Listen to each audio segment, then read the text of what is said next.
పెళ్ళైనా పండగైనా వేడుక ఏదైనా పట్టు చీరల ప్రత్యేక వేదిక వారాహి సిల్క్స్. నమస్తే, వెల్కమ్ టు సుమన్ టీవీ. నేను పద్మిని. ప్రస్తుతంతో పాటు ప్రముఖ ఆధ్యాత్మికవేత్త లక్ష్మీ నరసింహస్వామి ఉపాసకురాలు శ్రీమతి స్రవంతి గారు మనతో పాటు ఉన్నారు. మాట్లాడదాం అక్క. నమస్తే అక్క. నమస్తే పద్మిని.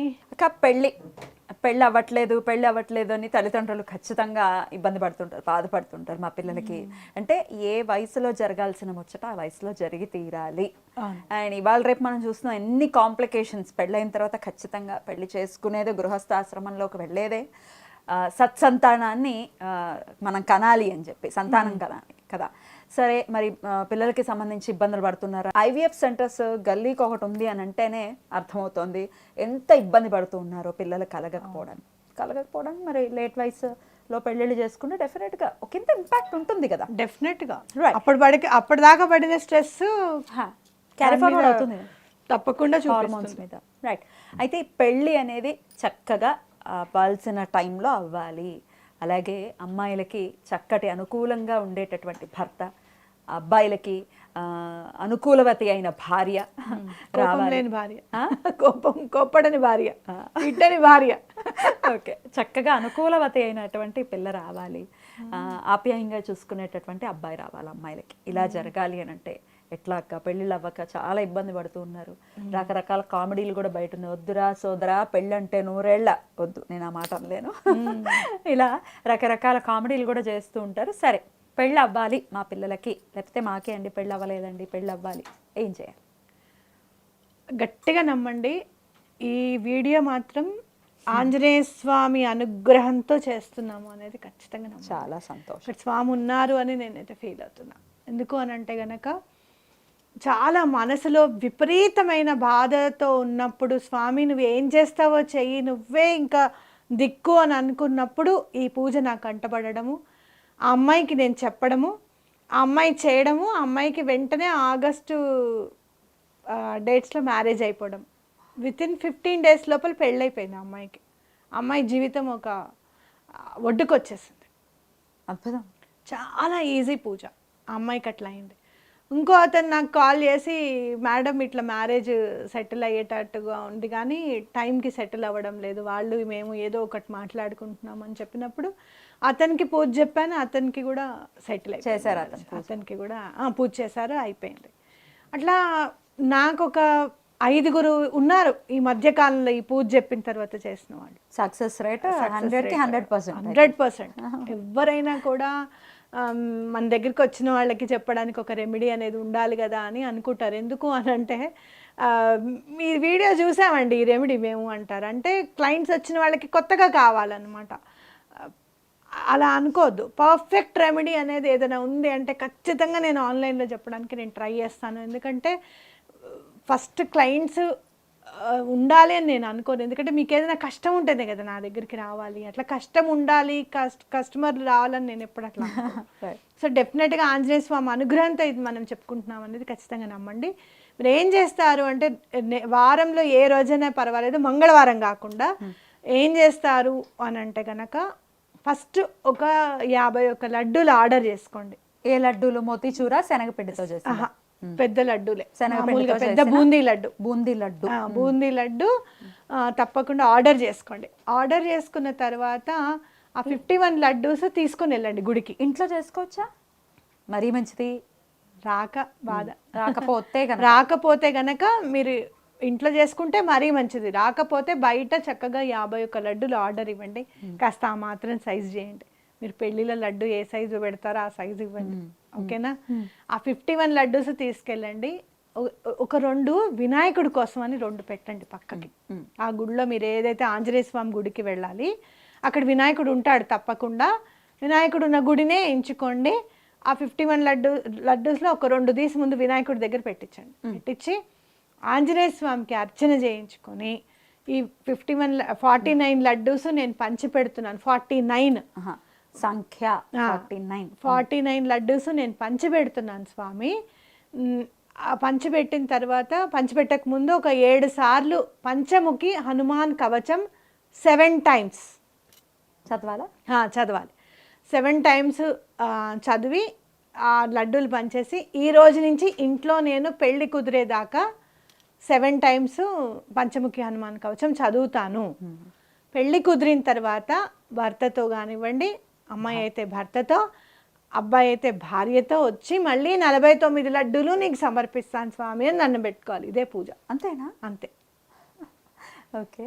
మీరు టార్గెట్ పెట్టుకోండి 43 డేస్ పూజ చేసేటప్పుడు ఒకటి ఉండాలి మనకి. ఒక 3 మంత్స్ అని పెట్టుకోండి. పోనీ 3 మంత్స్ పంచముఖి హనుమాన్ కవచం ఇంట్లో చదువుకోవాలి.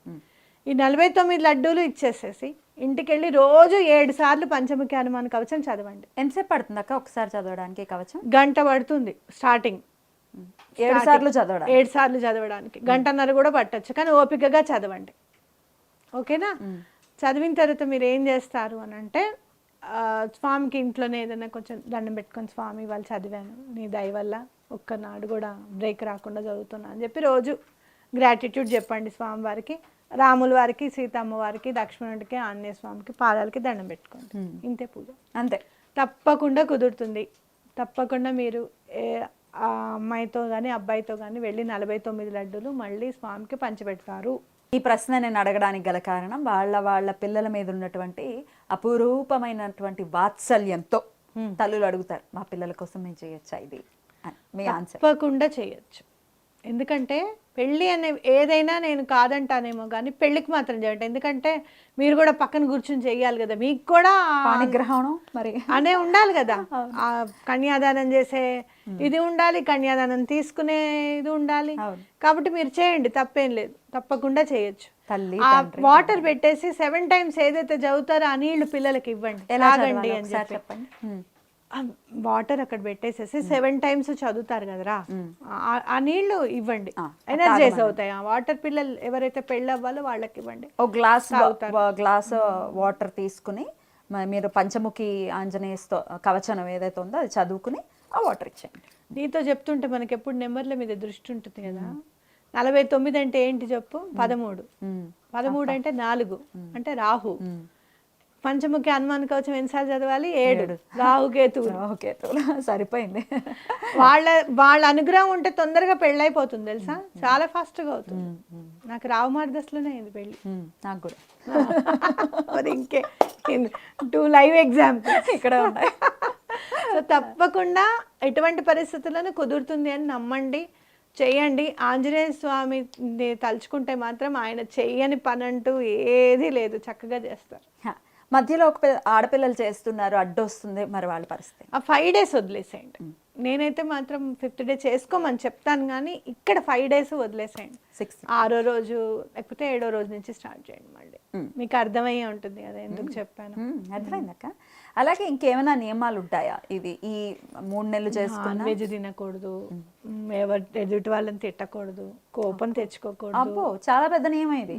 ఎందుకంటే అంత పవర్ఫుల్ స్తోత్రం చదువుతున్నాం కదా, మంచి మాట రావాలి, అదే జరగాలి. అర్థమైందా నీకు? ఎక్కడ నోటి నుంచి చెడు మాట రాకుండా ఉండేటట్టు చూసుకోవడం మంచిది. జాగ్రత్తగా ఉండాలి అయితే. రైట్ అక్క, చాలా బ్యూటిఫుల్గా ఎక్స్ప్లెయిన్ చేశారు. మంగళవారం కాకుండా ఏ రోజైనా ప్రారంభించమన్నారు, ఏ రోజైతే ఇంకా బెటర్ అని అనుకుంటారు? మంగళవారం మారు కోరుతుందని వద్దన్నా, శనివారం చేసుకోవచ్చు. గురువు అనుగ్రహం ఉండాలి కదా, అటు రావుకేతులు ఇటు గురువు అనుగ్రహం ఉంటే పెళ్లి కంపల్సరీ అవుతుంది. చేసేసుకోండి, అయిపోతుంది. గురువారం మొదలు పెట్టేయమంటున్నారు. అద్భుతం. ఇది మీ దగ్గరికి వచ్చి మిమ్మల్ని అడిగి కొంచెం సీక్రెట్గా చెప్పేటటువంటిదే, కానీ ఓపెన్గా బాహటంగా చెప్పేసినందుకు చాలా. అట్లా అనుకుంటే ఆ రెమెడీ ఎవరైతే బుక్లో రాశారనుకో, ఆయన అలా అనుకుంటే ఏమవుతుందని చెప్పు. ఎప్పుడు అట్లా అనుకోవద్దు మనం, అవునా కదా? ఎవరైనా రెమెడీ కొన్ని మాటలు భలే ఉంటాయి, రహస్య సంవాదే అని ఉంటాయి. అది రహస్యం కదా, అసలు ఎవరు చదవకూడదు అని అర్థం చేసుకుంటాం మనం. కాదయ్యా, రహస్య సంవాదే అంటే మనం ఎలా మాట్లాడుకుంటున్నామో ఆ ఉపాసన కూడా అంతే రహస్యంగా ఉండాలి. నేను లలితా శాస్త్రం చదువుతానండి, రోజుకు 3 సార్లు చదువుతానండి అంటే అది అహంకారపూరితం అయిపోతుంది రోజు కొంచెం వచ్చిన తర్వాత, అవునా కాదా? అలా అది రహస్యం అనేది. అక్కడ మనం ఈ రహస్యం ఏంటో, అమ్మ వాళ్ళిద్దరేట మనం చదువుకోకూడదు అనుకోకూడదు అలా. అంటే ఇది కూడా బహుశా ఏదైనా రెమెడీ నేను ఎప్పుడైనా ఎలా ఫీల్ అవుతానంటే, పద్మిని 10 మందికి తెలియాలి అని అనుకున్నప్పుడు అది నువ్వు క్వశ్చన్గా అడుగుతావు, నేను చెప్తానని నేను అనుకుంటాను అనమాట. అలానే అలానే అన్ని బయటకు వచ్చాయి, ఇంకా వచ్చేస్తాయి. అదే వచ్చేయాలి, ఎందుకంటే ఉపయోగపడాలి. ఎందుకంటే చాలా ఎక్స్ప్లాయిటేషన్ జరిగిపోయిందండి, మాకేం పనులు అవ్వట్లేదు అని బాధపడుతూ ఉంటారు, నెపం దేవుడి మీదకి వెళ్తూ ఉంటుంది. దేవుడు లేదు ఏం లేదు అని అంటూ మనసుకు కష్టంగా అనిపిస్తుంది. లేదు, కరెక్ట్గా చేయాలి, ఏ పని ఎలా చేయాలో కరెక్ట్గా చేస్తే ఖచ్చితంగా పని అవుతుంది. ఆంజనేయుడి అనుగ్రహంతో చక్కగా అందరికీ పెళ్ళిళ్ళు అవ్వాలి, పెళ్లి కాని వాళ్ళందరికీ కూడా చక్కగా పెళ్ళిళ్ళు అవ్వాలి, సుఖవంతమైనటువంటి జీవితాన్ని వాళ్ళు ఎవరికైనా ఒకవేళ అట్లా కాదండి ఇంకా మేము చేయలేమంటే ఆంజనేయ స్వామిది నా దగ్గర ఒక పూజ ఉంది. అదేంటంటే బ్రాహ్మడే చేయాలన్నమాట. జపం చేసి జపంలో 10వ వంతు మర్జనము అంటారు, అలాగే 10వ వంతు హవనము అంటారు. అందులో హవనంలో 10వ వంతు ఒకళ్ళు భోజనము, ఇది కూడా ఉంది. ఒకవేళ అదేమన్నా మీరు చేయించుకోవాలి అనుకుంటే కాంటాక్ట్ చేయొచ్చు. రైట్ అక్క, thank you so very much అక్క. నమస్తే. నమస్తే.